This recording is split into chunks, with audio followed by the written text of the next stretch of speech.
Good morning, Mile High Church. Welcome to take two of our service this morning. Having a little bit of trouble of live stream, but we're on YouTube and Facebook, and so appreciate you being with us this morning. We were just getting a conversation started with Michelle and Barry, and just wanted to check in with you both. I know during these living room conversations, as we've been calling them, we're talking a lot about what's going on with us, but I'm wondering for both of you in communication with our congregants, what are some of the great challenges that people are facing at this time, and perhaps what are some of the opportunities they're finding as well?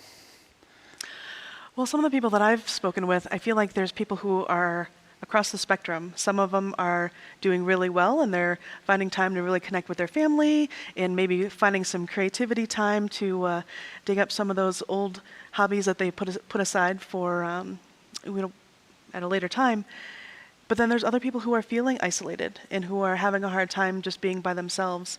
But I know that everybody is ready to come back and wants to come back, and yet they're also cautious of how soon do they come back and engage with people.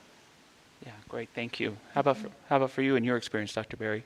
Well, I'm talking with a lot of parents, online, and it's great for them to connect with their families again, to really have that kind of experience of being able to slow down and do stuff at home and do stuff with their families. But I think their kids are missing getting to play with other kids. We had to cancel Rainbow Camp this year, first time in 29 years, and it's always been a big thing for me to just have kids get together and play, and I think it's just such an important part of development, whether you're talking about 3-year-olds or you're talking about teenagers are getting together. So I think culturally, in our Mile High community, we're feeling that, and I think people love coming here on Sunday mornings and seeing their friends and hanging out with their friends and having a cup of coffee and just talking. And I think we're missing that. I think that's part of isolation, and you can feel that the energy to get back together is really there, and I think everybody wants to stay safe and take care of each other and really support each other.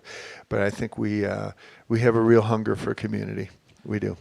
We do. We realize in this time just how much we need it and how much we miss it. And I find that in my own life, things that would have really annoyed me before, like waiting a long time for dinner to come in a restaurant, I would kill for today to have that experience now.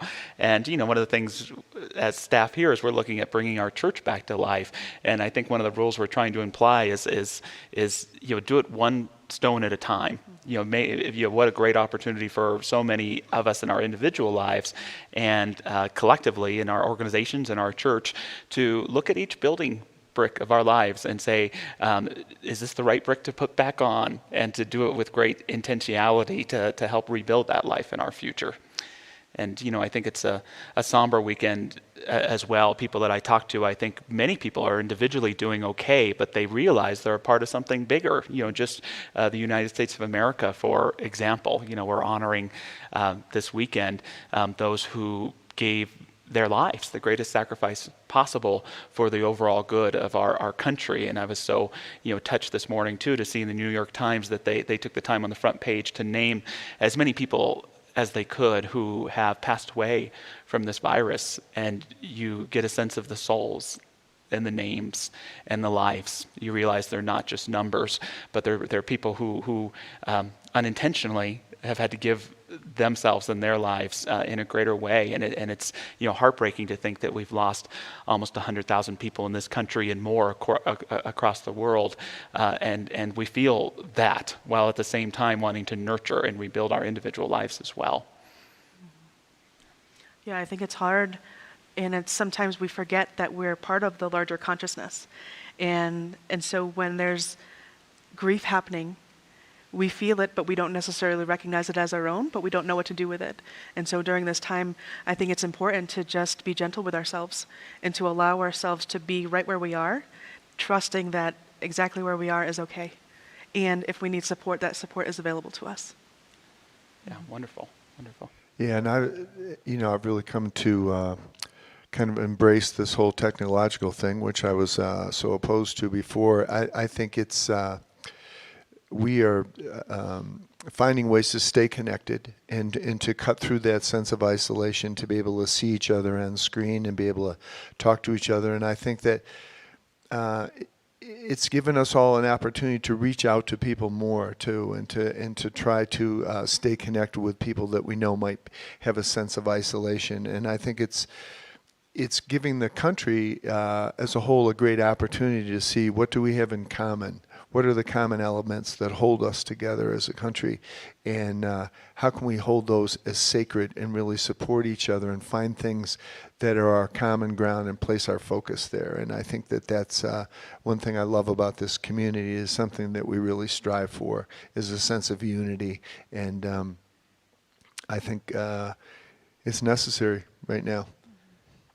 It is, and we hear that saying, and we don't want it to sound cliche, that we're all in this together. But what that means, especially in the spirit of Memorial Day, of recognizing individuals who understood what it means to live for a cause greater than yourself, sacrificing their lives for their country. And I'm not saying we're being asked to sacrifice our lives, but we are being asked to know what we're contributing to getting through this thing. And I know for me, I might experience grief, I might experience sadness, I might experience fear, but it's up to me to take that responsibility to say, I'm going to respond positively to anything that's going on. And I can experience fear, but I can practice love. I can experience grief, but I can practice peace and grace, and do my best to be that, not just with other people, but in my own consciousness. Because as we opened up the service in take one, anyhow, our consciousness matters and makes a difference. And I think that sense of within the family, again, going back to all the people I talk to that have children at home, to have our families feel safe together and support each other, and to have that feeling of home. And I think it points out to all of us just how busy we were a couple of months ago, and how things have changed since then. And it has really given us an opportunity to see, what do we value, and how can we bring that sense of home, that sense of connection that we felt here, and bring that back into the world, and really bring our focus onto the things that are most important to us, and really live in that way. I think that's the gift of this.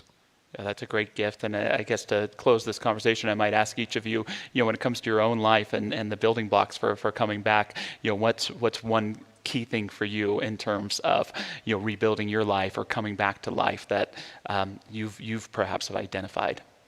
For me, it's self-care and balance. Mm-hmm. Mm-hmm. Great. For me, it's a deeper spiritual practice, and to be more consistent with my spiritual practice, and to put it there. And as Michelle said, balance, to really bring my life into balance, and to not have it be just kind of swept away in the busyness and all the things that I have to do, but to stay grounded in what's important in my practice especially, and to stay more in touch with the God self. Mm-hmm. Definitely. Yeah, and I couldn't put my finger on it exactly what it is for me, but it has to do with space. It has to be this idea when you come to a halt in your life to be able to pause and to say, where in my life can I create more space so what's being called forth can emerge in a more powerful and significant way. And so we'd love to hear what it is for you as well. And we're so grateful to be in this service today. We're so grateful for the incredible music, and we're so grateful to honor those again who sacrificed for our country, and the families who made that incredible sacrifice as well. So we're going to move now into a reading and a song that honors Memorial Day. Well, on this Memorial Day, we wanted to acknowledge and bless all those men and women who have sacrificed their lives for our country, that we might live in freedom and peace. We bless all those who are missing in action, all those who have had to live with injuries and disabilities because of their service. We bless them and we thank them. And in this time that we live in now, when so many souls have crossed over, so many of us are experiencing grief this weekend, we hold each other in our hearts this day.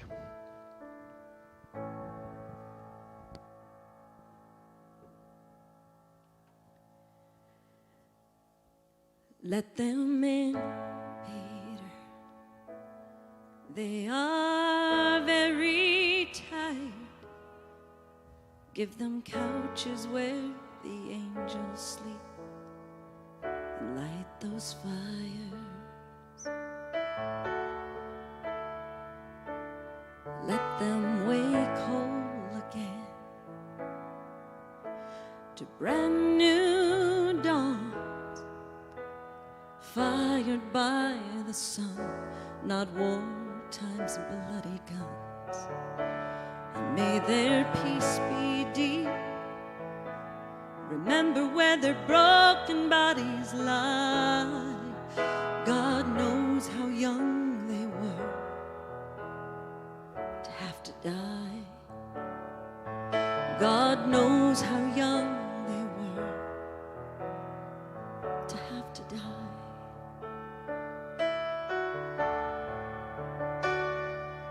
Give them things they like. Let them make some noise. Give dance hall bands, not golden harps, to our girls and boys. Let them love Peter, for they had no time. They should have trees and bird songs and hills to climb, the taste of summer in a ripened pear, and girls sweet as meadow wind with flowing hair.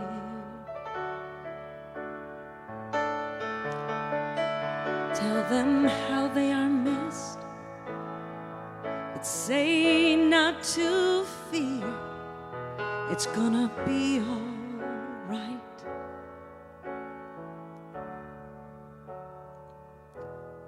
With us down here.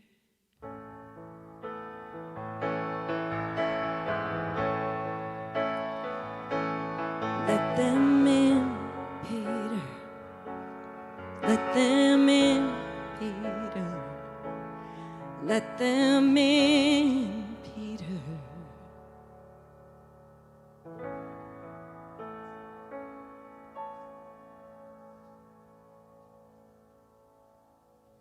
We appreciate everything that everyone is doing to support Mile High Church.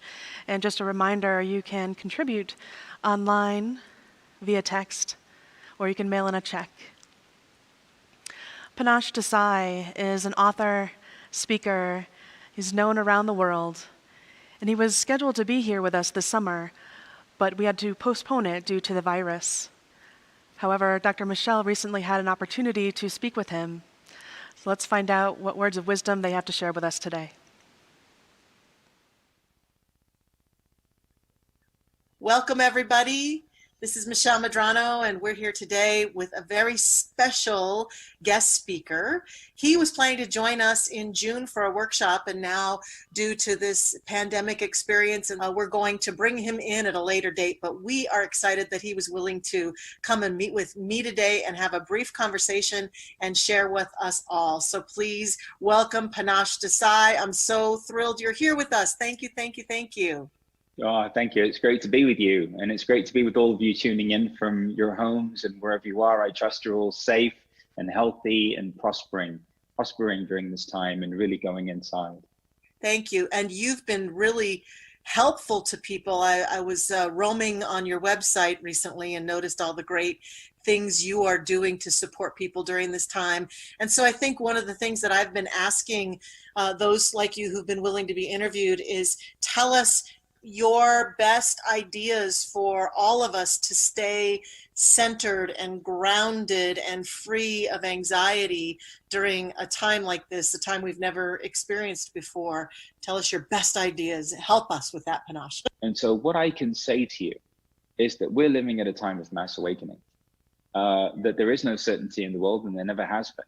Right. And the only part of us that's being challenged right now is our identity. And everything that's based in fear, lack, and scarcity has to come up and wash through us. And I'll tell you, most days I'm peaceful.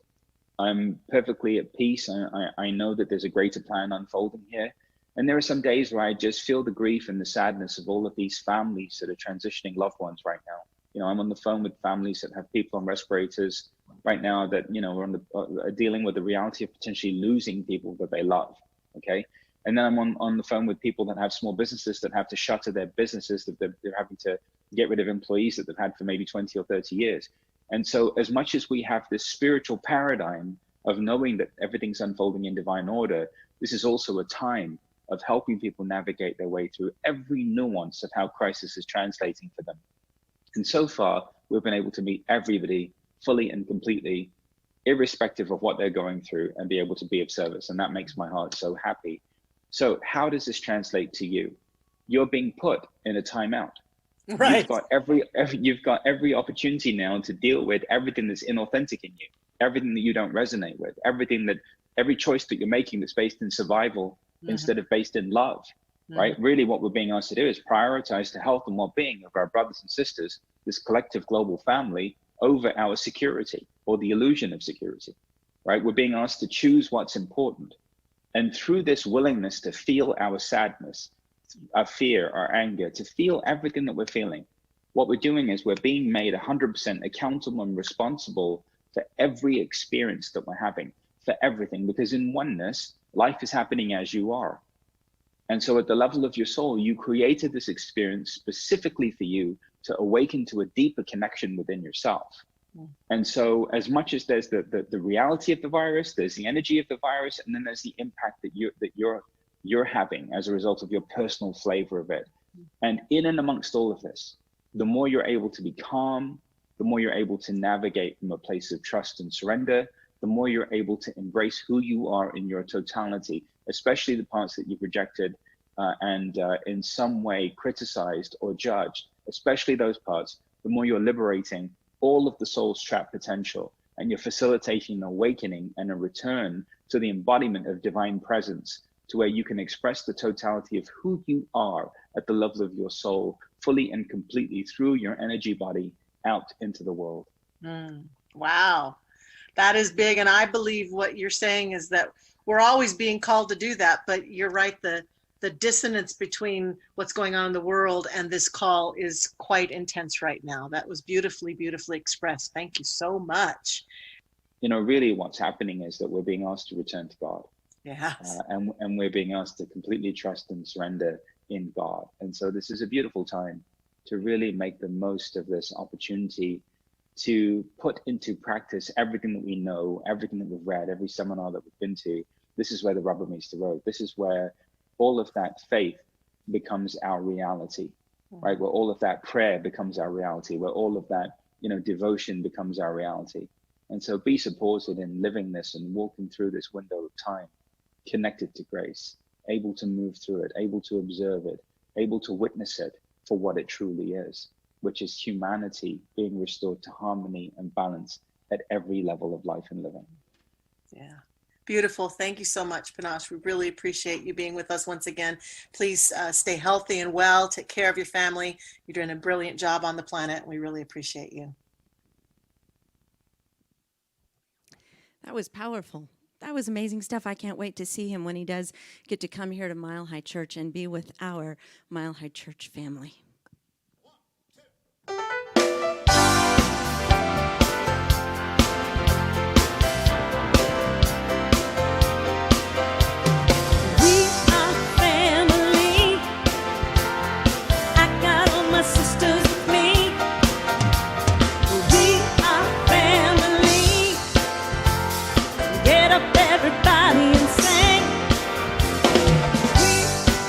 Everyone can see we're together as we walk on by, and we flock just like birds of a feather. I won't tell no lie. All the people around us say, can they be that close? Just let me stay for the record. We're giving love in a family dose, 'cause we are family. I got all my sisters with me. We are family. Get up everybody and sing. We are family. I got all my brothers with me. We are family. Get up everybody and sing. Living life is fun and we've just begun to get a share of this world's delights. High hopes we have for the future and our goals inside. No, we don't give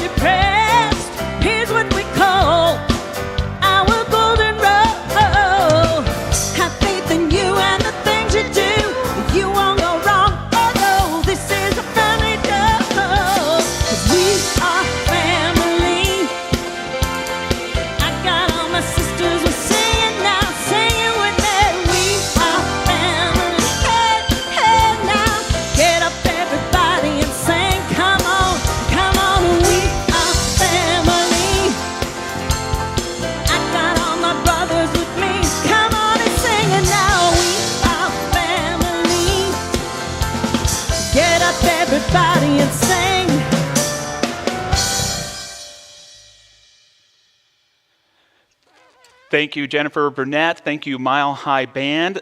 We are family, and during take one of our service this morning, I just wanted to remind you, if you didn't hear it, that you're loved, that we love you, that I love you, and when I say that, I don't just mean it from myself personally, but from the Mile High community to you. You are loved, you matter, you make a difference, and our love is with you, and thank you for the love that you contribute to us. And it's the love of that community that I get to share with us today. I'm so grateful to Dr. Michelle for allowing me into her incredible series on living a legacy of love. And I got the title today of Living a Legacy in Community. And I'd like to begin this morning by telling a story about one of the great Zen masters, Ben K. And Ben K in the 17th century would hold meditation retreats, and people from Japan, from all over, would come. And there was a student there early on who got caught stealing. And they told Bankei this, and he didn't do anything about it. And about a week or so later, another incident happened with this young man. And so all of the students were very angry about this, and they made a big petition to say to Bankei, either this guy goes or we all go. And so Bankei gathers everyone together, and he shares with them, "Thank you for sharing this petition with me. Surely you know what is right and what is not right. And surely this young man does not know right from wrong. And so with that, I invite all of you students, because you are so wise and know the difference between right and wrong, to leave. But because this young man does not know right from wrong, I will stay here with him until he understands." And with that, all of the students began to weep, including the young man who had stolen, who vowed in that moment to never steal again. And I love this simple story and how it speaks to the power of community, because I don't know about you, but I've been all the aspects of that story. I've been the culprit, kind of afraid, unsettling about stepping into community. I've been, like the rest of the students, judgmental and trying to hold to the policies and the rules of the community.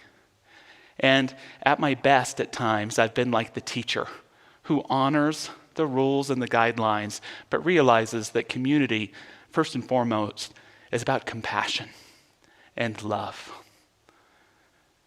I first came into spiritual community at a teen program within this teaching in Huntington Beach, California. And I would say at first, I was just like that culprit. I wasn't stealing things, but I would perhaps say things about myself that weren't true, or I would admit things about myself that I should share because of fear of being a part of that community. Mary and Alan Feldman, these two beautiful beings who led that teen group, made it so safe, so about being ourselves, that eventually I had to let that fear go and become a part of that community. Mary happened to work for the church, and so she decided that she would have it where I made coffee and set up the chairs for their Basics Beyond Limits type class, and I would get to take the class on a scholarship. And some of the adults weren't all that thrilled that there was a 14-year-old taking the adult basics class with them. But eventually, I learned so much about community because these folks and individuals, they saw the truth of who I was. They saw who I was before I could see it myself. And I would say that vision that was built up for me by so many people who were like the teacher in that consciousness helped lead me to where I am today. And I know my friend Mary, who's like a mom to me, is watching today, and I want to say thank you, Mary, for your love and your support of me. And I'm so grateful for community, because without it, I wouldn't be here in the way that I've been impacted and the way that I've been able to have an impact on other people. I think there's been some conversations just all out there about church not being so relevant anymore, about community perhaps not being so important in this day and era. And if anything, it might be the church's fault that it's that way. I think the church, perhaps, just speaking generally, has come into that point where for too long it was like the students in the story I told you. It was too much about itself and its own good, and not about the good of the people. and the good of individuals out there. Yet for me, church is vital. Spiritual community is so important to a successful life. And I just want to share some reasons why community is vital to my well-being and perhaps your well-being as well. First, it helps me remember there's something bigger than I am. Too often in my life, I think that I'm the greatest power, the greatest directive being in my life. And spiritual community helps me to remember that there is a power greater than I am. Spiritual community helps me to have an experience of what's sacred. And I would say that community itself, when we're all together, be it physically in this room or even online right now, can be a sacrament within itself, a way we experience divinity together. Spiritual community helps me to pay attention to my life, to listen to it. Listen to your life. What's it saying to you right now? And lastly, spiritual community helps me to make sure that the center of my life isn't my to-do list in terms of work or home, but that it's about my heart's list. Do you know what's on your heart's list? I know what's on mine. To try and live with a more open heart every day. To strive to be willing to be more transparent, open, vulnerable, and intimate with others. To seek, like all of our incredible U.S. soldiers have, to live for a cause greater than myself. To realize that love is the most creative power that there is, and to use it with intentionality and clarity in every aspect of my life. I don't know about you, but for me, the greatest place to practice what's on my heart's list is in community. And I think something this coronavirus has taught us all is that to be isolated is not to be human. To be isolated is not to be human. To be human is to commune or community with others. That our true humanity, the heart of who we are, comes forth.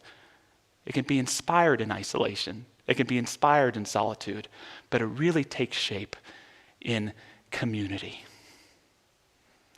When we are alone, we discover our individuality. But when we are together, we discover that we are one. We are one. And both of those understandings are so important to living a whole life.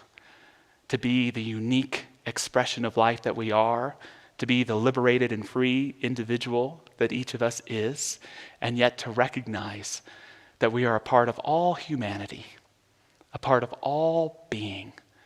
That's why community is so vital to living a thriving, spiritual, and pragmatic life. I love how Dr. Martin Luther King Jr. put it. He said, "We are caught in an inescapable network of mutuality, tied in a single garment of destiny. Whatever affects one directly affects all indirectly." And because of the blessing of technology today, I want to let Dr. King himself continue that quote here, given in a sermon he gave in 1968. We are tied together in life and in the world. And you may think you got all you got by yourself. You know, before you got out here to church this morning, you were dependent on more than half of the world. You get up in the morning and go to the bathroom and you reach over for a bar of soap, and that's handed to you by a Frenchman. You reach over for a sponge, and that's given to you by a Turk. You reach over for a towel, and that comes to your hand from the hands of a Pacific Islander. And then you go into the kitchen to get your breakfast. You reach on over to get a little coffee, and that's poured in your cup by a South American. Or maybe you decide that you want a little tea this morning, only to discover that that's poured in your cup by a Chinese. Or maybe you want a little cocoa, that's poured in your cup by a West African. Then you want a little bread, and you reach over to get it, and that's given to you by the hands of an English-speaking farmer, not to mention the baker. Before you get through eating breakfast in the morning, you're dependent on more than half of the world. That's the way God structured it. Wouldn't it be something if every once in a while when we bought a clothing product or a food product or a cosmetic product, if we were able to learn not just the ingredients and not just where it was made, but something about who made it, their story. We are tied in that bond of mutuality, and yet when we avoid togetherness and stay in isolation, we forget that we are one. You know, a lot of people talk about our teaching like it's smorgasbord spirituality, that we just stretch and reach and take wisdom from wherever we want it, that it's anything each of us wants it to be. But I want to share with you today that for me, it can be more black and white than that. That in many ways, it's either or. It's the recognition that either we are all one or we're not. Either God is or God isn't. Either there is a power greater than I am that I can use to co-create my life with, or there isn't. Either there are seeds of meaning and purpose in every circumstance and situation, born intuitively in every relationship that we have, or there's not. It's either or. And at the same time, I don't think of this in just terms of being an existential question that we want to ponder and discuss. Deep down in one of the most important metaphysical teachings that we have, the secret to making this stuff work is to realize it's not just either or, it's a choice. I cannot be so naive as to just think God is going to unveil herself to me and show me the truth. I can't be so naive just to think that this power for good is going to work for me without my conscious participation with it.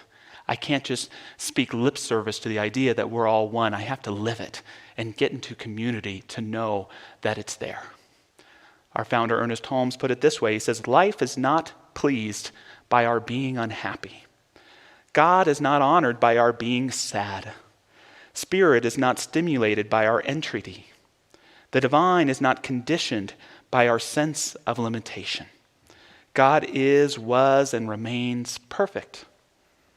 God is ready, able, and willing to do anything for us. But the Spirit cannot give us what we refuse to accept.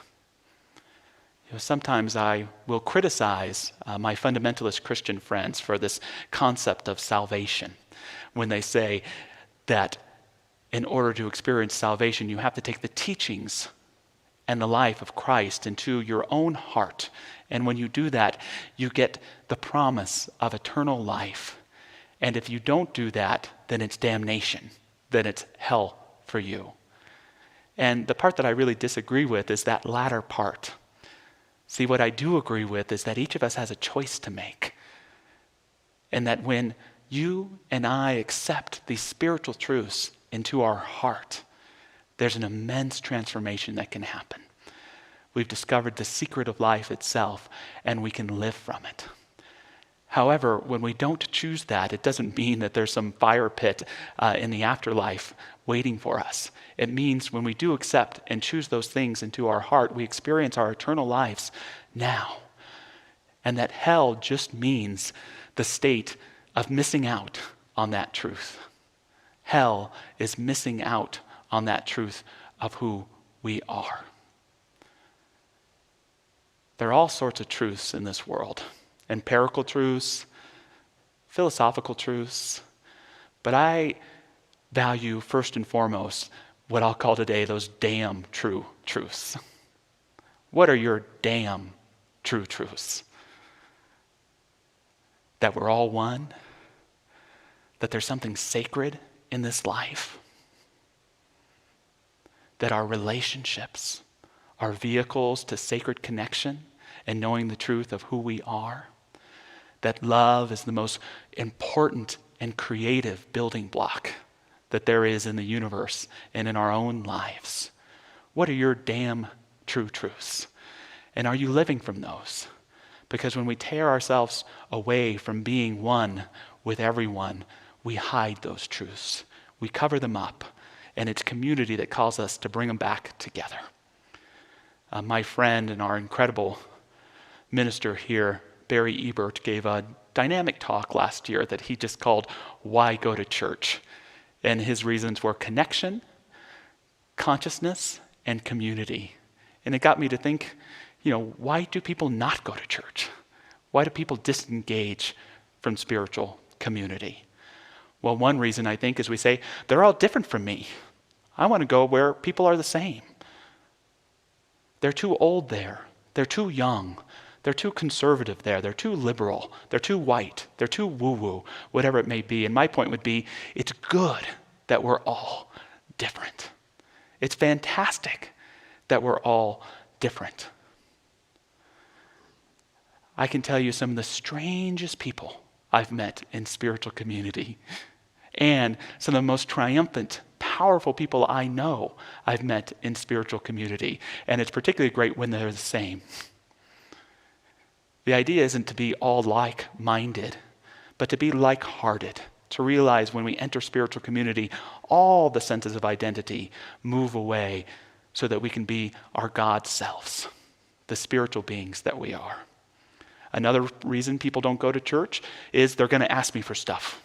They're going to ask me for my time. They're going to ask me for money. They're going to ask me for talent. And you're absolutely right. We are going to ask you for stuff. But what we realize spiritually is when I'm able to give those gifts to my community, it's not just for the community. It's for me. Yes, you may miss something great that's going to be on TV if you come to church.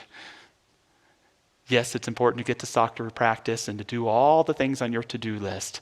And yet there's something about that sacred connection that we build. And it's the job of the church, it's the job of the community to never ask you for more than you're comfortable of giving in terms of your finances, your time and talent, and to appreciate just what it is that you give. And know at Mile High Church, we are so grateful for what you give. Lastly, people don't go to church because they're worried what other people are going to think about them.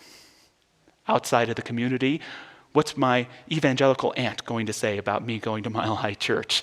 What's my atheist brother going to say about me going to Mile High Church? And then within the community, are people going to think I'm good enough or valuable enough?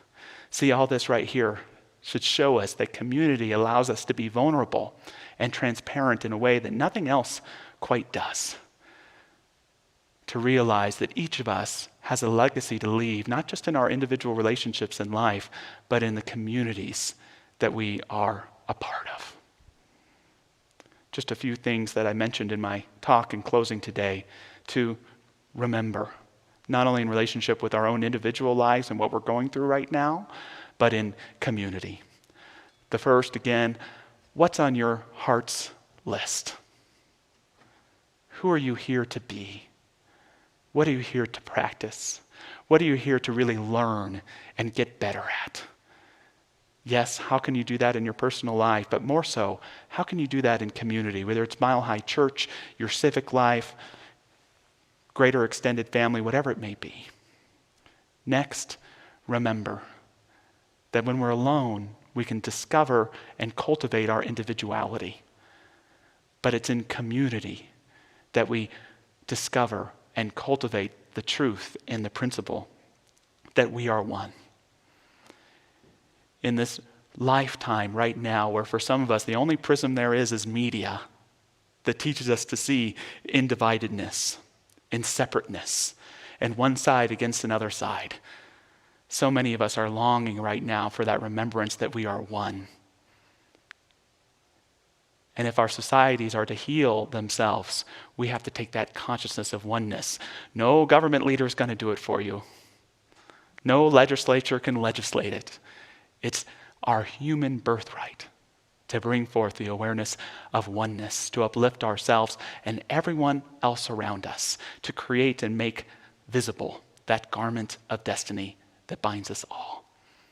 And lastly, what are your damn true truths? What are those truths for you that you won't sacrifice for anybody? That perhaps you evolve and open your mind and learn more and more from, but are deal breaker truths for you that you will never change or separate. That we are one, that we're here to live in love, that there is a sacred presence available to each and every individual on this planet. That through embracing the possibility of humanity within us, we find all the seeds that we need to grow new life, new spirit, a new psychology, a new way of living together.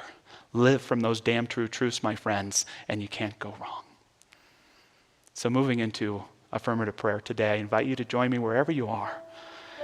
And I just take a moment to honor all of our incredible prayer practitioners, wherever they are, holding and uplifting us all in consciousness. I'm so grateful for them lifting me up right now as well.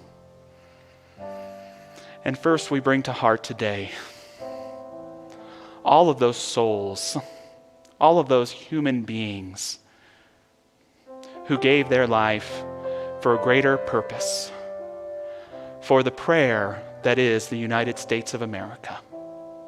A prayer we are always striving to achieve, of equality, of liberty, of oneness for all. And we join in our hearts with all of those who've lost a family member who served in military service. And for all those names we learn about of people who have lost their life due to COVID-19, we know that COVID-19 is not the end of their life, but that their spirits, their stories, their souls continue to teach us, to nurture us. We honor the grieving families and those that love them with a deep peace and a deep grace and a knowing that they did not die in vain. And may we pray for our own life and those we love today, knowing an infinite oneness, an infinite grace, an infinite possibility planted in primordial soil, but being given birth to and growing in your life and my life today, right here and right now. Right here and right now, there is new life for health, for wholeness, for divinity, for one and for all. We embrace this prayer, we embody it, we say yes to it, and we live it with love. And so it is. Amen. I am here to give and receive love. I am here to give and receive. I am here to give and receive love. I am here to give and receive love, love. I am here to give and receive love. I am here to give and receive love. I am here to give and receive.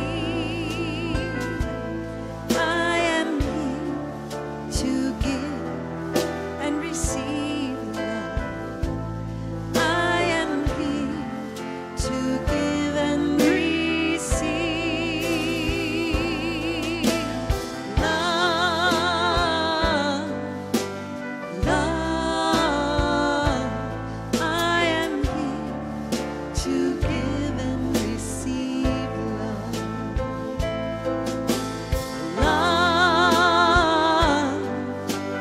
love, love. I am here to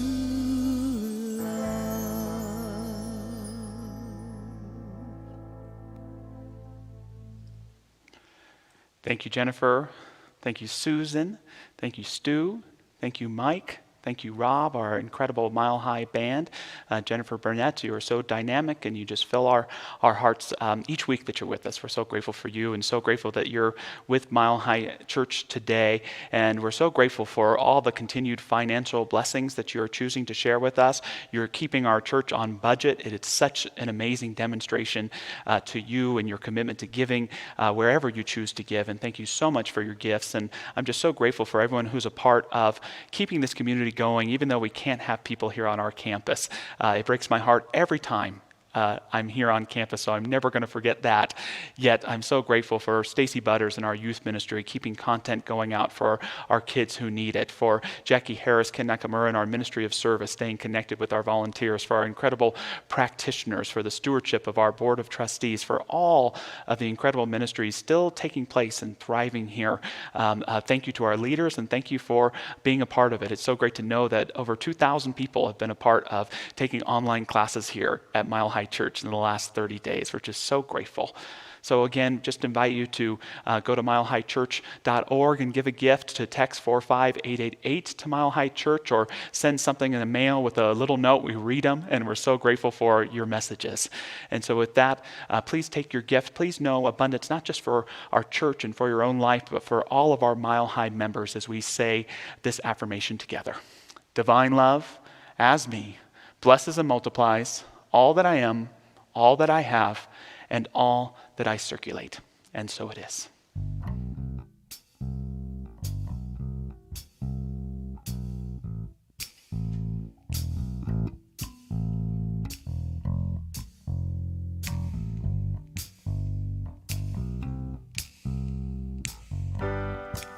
When the night has come and the land is dark and the moon is the only light we see. No, I won't be afraid. No, I won't be afraid. Just as long as you stand by me. So darling,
So grateful to be together today, even though we're not able to be all together in person. Grateful for the opportunity to connect, knowing that each person is a celebration of life right where they are. And so today, we are so excited for next Sunday's service, where we will be celebrating Mile High's 60th anniversary. We have an amazing service in store, and Dr. Roger will be here to help us celebrate this occasion. If you are looking to connect with another class and to dive deeper into the Bible, Dr. Barry has his Metaphysical Bible class, New Eyes on the Bible, starting on Friday, June 5th. And this Wednesday, join us online at 7 o'clock for Reverend Masando's sharing of his heart. And so right now, again, grateful for your connection, grateful for your willingness to be with us today. And as we just move into this day, with a great anticipation for good, knowing that we are guided, we are supported, we are connected, and so it is.